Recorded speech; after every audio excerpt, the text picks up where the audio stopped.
ఇంట్లో కూరగాయలు ఏం లేనప్పుడు ఒకసారి ఇలా ట్రై చేసి చూడండి. చాలా బాగుంటుంది కర్రీ. ఈ కర్రీ బ్యాచిలర్స్ కూడా చాలా ఉపయోగపడుతుంది. ఏమీ కూరగాయలు లేనప్పుడు. ముందుగా ఒక 4 ఉల్లిపాయలను తీసుకొని వాటిని సన్నగా కట్ చేసి పెట్టుకోండి. తర్వాత ఒక బాండీలో కొద్దిగా ఆయిల్ తీసుకొని ఆయిల్ హీట్ అయ్యాక పోపు దినుసులు వేయాలి.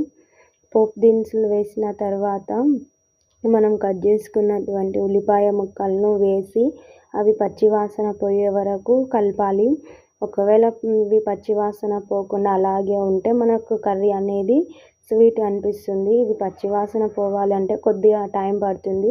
ఇది లో ఫ్లేమ్లో పెట్టి చేస్తే బాగుంటుందండి. లేదంటే తొందరగా అడుగు పడుతుంది, తొందరగా మాడిపోతాయి ఉల్లిపాయ ముక్కలు అనేటివి. అందుకే కొద్దిగా లో ఫ్లేమ్లో పెట్టి చేయండి. కొద్దిగా కలిపేసాక ఒక మూత మూసి మధ్య మధ్యలో తెరిచి కలుపుతూ ఉండాలి. అప్పుడైతేనే మనకు ఉల్లిపాయ ముక్కలు తొందరగా ఉడుకుతాయి. ఆవిరి ఉండడం వల్ల నా ఫోన్ కెమెరా కొద్దిగా మంచిగా లేదు కాబట్టి క్లియర్గా అనిపించట్లేదండి.